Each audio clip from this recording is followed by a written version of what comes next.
안녕하세요. 이번 시간엔 미국 바로 알기 제2편, 미국 사회의 실상에 대한 강의를 진행합니다. 보통 미국 사회 하면 어떤 것이 떠오를까요? 부유한 경제와 번화한 지상낙원, 그리고 미국에 가면 모든 것이 이뤄질 것만 같은 꿈인 아메리칸 드림이 떠오릅니다. 여러 대중매체에서 이와 같은 미국의 이미지를 오랫동안 접해왔기 때문입니다. 하지만 과연 매체 속 환상과 달리 미국 사회의 실제 모습은 어떨까요? 화려한 화장과 가면 뒤에 숨겨진 미국 사회의 실제 모습을 함께 살펴봅시다. 가장 먼저 살펴볼 것은 미국 사회의 빈부격차입니다. 우리가 상상하는 것 이상으로 미국의 양극화는 매우 심각한 상황인데요. 최근 조사 결과에 따르면 미국의 전체 부의 대다수를 상위 10%의 상류층이 독식하고 50% 이하 일반 서민층은 겨우 2% 남짓만 차지한 것으로 나타났습니다. 또 하위 계층의 상위 계층으로의 상승도 매우 어려울 뿐더러 부자는 더욱 부유해지며 부를 세습하고 빈자는 계속 가난에 찌들어 사는 빈익빈 부익부가 만연해 있는 상황입니다. 매체에서 나오는 아메리칸 드림은 말 그대로 환상에 불과하고 개천에서 용나는 건 낙타가 바늘구멍을 통과하는 것보다 훨씬 어려운 것이지요. 게다가 미국의 1% 부유층은 이에 만족하지 않습니다. 모든 것을 가졌어도 여전히 그들은 배고프고 날이 갈수록 더 많은 것을 가져야겠다는 탐욕과 집착은 심해지고 있습니다. 사진에서 볼 수 있듯이 미국 부유층은 각종 명품과 진귀한 물건들을 경쟁적으로 사며 돈을 뿌리고 다니는 그야말로 돈지랄의 향연을 만끽하고 있습니다. 미국의 경제구조 역시 부유층의 탐욕을 더욱 부추기고 그들의 재산을 극한으로 확장하는 방향으로 변질되고 있지요. 이와 반대로 미국 각지의 서민들과 취약계층들은 점점 나락으로 향하고 있습니다. 절대다수 서민과 취약계층은 생존에 필요한 돈이 없어 거리에 나앉아 매일 하루하루 어떻게 입에 풀칠해야 하나 걱정하며 살고 있습니다. 거리에 떠도는 미국 극빈층은 날이 갈수록 점점 늘어나 이제는 통제 불능 수준에까지 이른 상황입니다. 미국의 양극화는 단순히 먹고 사는 생존의 문제에만 국한된 것이 아니라 삶의 질 문제도 해당됩니다. 교육을 먼저 살펴봅시다. 우리는 흔히 미국의 교육하면 하버드, 아이비리그 등 명문대학에서 세계의 석학들이 인재를 양성하는 그런 모습이 떠오릅니다. 그러나 이 역시도 돈이 없으면 그림의 떡에 불과합니다. 미국에서는 돈이 없어 대학은커녕 고등학교까지의 의무교육도 제대로 받지 못하고 졸업하는 경우가 많습니다. 이를 증명하듯 미국의 고등학교 졸업률이 OECD 평균인 80% 이상에 훨씬 못 미치는 70%대로 하위권에 머무르고 있으며 저소득층의 단 8%만이 대학을 졸업할 뿐입니다. 돈이 없어 교육을 제대로 못 받는 상황은 매우 높은 문맹률로 나타납니다. 조사 결과 미국의 성인 중 절반 이상이 중학교 수준의 간단한 글도 이해하지 못한 것으로 나타났습니다. 미국의 어느 한 방송에서는 길거리에 지나가는 사람에게 간단한 상식을 묻는 실험을 했는데 응답자 중 대다수가 자기 나라가 어디 붙어 있는지 어디로부터 독립했는지도 몰랐다고 합니다. 오죽했으면 한 미국인은 개인 방송에서 여러분 생각보다 미국인은 훨씬 무식하다고 자조했을까요? 교육은 둘째치고 미국에선 의료마저도 극도로 양극화되어 있습니다. 마이클 무어 감독의 영화 시코를 통해 잘 알려져 있듯이 미국에선 돈이 없어 제대로 된 치료를 못 받는 경우가 많고 미국 가정경제 파산의 주요한 원인 중 하나가 막대한 의료비로 꼽힙니다. 간단한 진료나 예방접종만 하더라도 막대한 돈이 들고 입원이나 수술하는 경우엔 천문학적 수준으로 진료비가 오릅니다. 이를 감당하려면 의료보험에 가입해야 하는데 미국은 우리나라와 같이 국가에서 운영하는 저렴한 건강보험이 사실상 없고 민영보험회사의 값비싼 보험상품이 그 자리를 차지합니다. 그야말로 돈 없으면 그냥 죽어라는 말이 현실인 셈입니다. 미국의 병원들도 하나같이 돈벌이를 추구하는 영리병원입니다. 미국 의사들에게 환자는 살려야 할 생명이 아닌 어떻게 하면 돈을 더 뜯어낼 수 있을까 하는 도구에 지나지 않습니다. 이 때문에 과잉진료는 기본이고 심지어는 없는 병까지 가짜로 만들어 환자에게 막대한 병원비를 청구하는 일이 일상처럼 벌어지고 있습니다. 한국 사회에서 한창 의료민 영화에 대한 논란이 진행되고 있는데요. 이와 같은 미국 의료의 실상은 의료민 영화가 실행될 시 벌어질 끔찍한 미래라 하겠습니다. 미국에서는 돈이 없으면 내 집 마련도 꿈같은 이야기입니다. 우리나라 역시 부동산 문제로 골머리를 앓는데 미국에선 더 심각한 수준인 것이지요. 뉴욕, LA, 시카고, 샌프란시스코 등 주요 도시에선 사람이 살만한 집을 사려면 18억 이상이 필요한 것으로 나타났고 단칸방에서 월세로 산다고 하더라도 한 달 비용이 200만 원을 뛰어넘는 것은 예사가 아닙니다. 살인적인 집값 때문에 대다수 서민들과 빈곤층은 살만한 집 하나 가지지 못한 채 단칸방 살이를 하며 심지어는 아예 집이 없어 거리에 텐트를 치고 노숙하는 경우도 많습니다. 특히 거리에서 생활하는 미국 노숙자는 절대 다수가 아메리칸 드림을 꿈꾸며 미국에 온 이주민이거나 유색인종 출신이고 부부가 이혼하거나 부부 한쪽이 상대방을 일방적으로 버리고 달아나 생겨난 한부모 가정입니다. 이 때문에 미국에선 수많은 여성 및 아동, 유색인종 출신은 사회로부터 제대로 된 보호를 받지 못하고 거리에서 기아, 질병, 학대, 각종 범죄에 시달리며 비참한 삶을 살아갑니다. 이렇게 극도로 양극화되고 인간다운 삶이 보장받지 못하는 상황에서 사람들의 정신 건강도 양호할 리 없습니다. 마약 문제는 이미 미국 사회에서 해결 불가능한 고질적인 사회 문제로 된 지 오래입니다.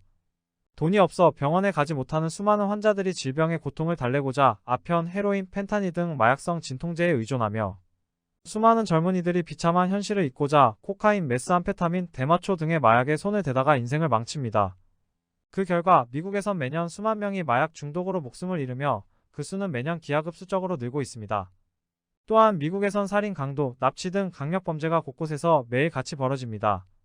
법과 사회제도가 민중을 잘 보호하지 못하는 상황에서 미국 사람들은 현실을 도피하고자 또는 생존을 위해 남을 해치거나 물건을 훔치는 등의 강력범죄에 빠지게 됩니다. 살인, 강도, 절도, 납치, 폭행 등 강력범죄는 매년 3,600만 건에 달하며 이들 범죄는 매년 4,250억 달러의 경제적 손실을 야기하고 있다고 합니다. 그리고 높은 범죄율로 인해 미국 각지의 교도소는 포화 상태에 빠졌습니다. 불로소득 문제와 도박 문제도 미국 사회를 병들게 합니다. 빈익빈 부익부가 만연하고 노동소득을 통해 계층 이동은커녕 입에 풀칠하기도 어려운 상황에서 적자는 이들이 불로소득만이 유일한 탈출구로 여기며 일확천금으로 벼락부자가 되는 헛된 꿈을 꾸고 있습니다. 주식, 가상화폐, 복권, 도박 등은 이들의 헛된 꿈을 더욱 부추깁니다. 이 때문에 빚내서 주식, 가상화폐에 투자하거나 복권, 도박에 전 재산을 걸었다가 패가 망신하는 사례가 미국에선 흔히 벌어집니다. 여기다가 총기 문제는 기형화된 미국 사회의 극치이자 암세포라 할 만합니다. 앞서 본 미국의 범죄 현황에서 총기를 이용한 범죄가 압도적인 비율을 차지하고 매년 수만 명의 미국 사람들이 총으로 자살하거나 길거리에서 총에 맞아 죽어갑니다. 허나 미국 사회는 심각한 총기 문제를 전혀 해결할 수 없습니다. 이는 총기 회사들이 미국 사회에 미치는 영향이 압도적이기 때문입니다. 총기 회사들은 대중들에겐 이 험한 세상에서 스스로를 지키려면 총기가 있어야 한다는 논리로 생존 심리를 자극하여 총을 팔아 막대한 이득을 벌어들이는 한편 정치권엔 막대한 양의 로비를 벌여 총기 규제 법안이 통과되지 못하게 압력을 가합니다. 이 때문에 미국 사회는 총기 문제가 심각함을 알고도 어떤 조치도 취할 수 없는 것이지요. 한편 미국에서 사람들이 지옥 같은 삶으로 신음하고 있을 때 다른 한쪽에선 동물들이 사람 이상의 대우를 받는 희한한 일도 벌어집니다. 이미 미국에서 반려동물 산업은 엄청난 규모로 성장하여 반려동물 사료나 장난감은 말할 것도 없고 반려동물 전용 호텔이나 카페, 심지어 반려동물 공동묘지까지 있습니다. 그야말로 개 팔자가 상팔자입니다. 게다가 일각에서는 빈곤층의 비참한 삶은 외면한 채 사람이 고기를 먹거나 가죽 제품을 쓰는 것은 홀로코스트나 다름없는 학살극이다. 환경을 파괴하는 인간은 죽어야 한다. 식의 극단적인 동물보호 운동까지 펼쳐지는 상황이니 과연 이게 정상일까요? 이렇게 인간 지옥이나 다름없는 미국 사회.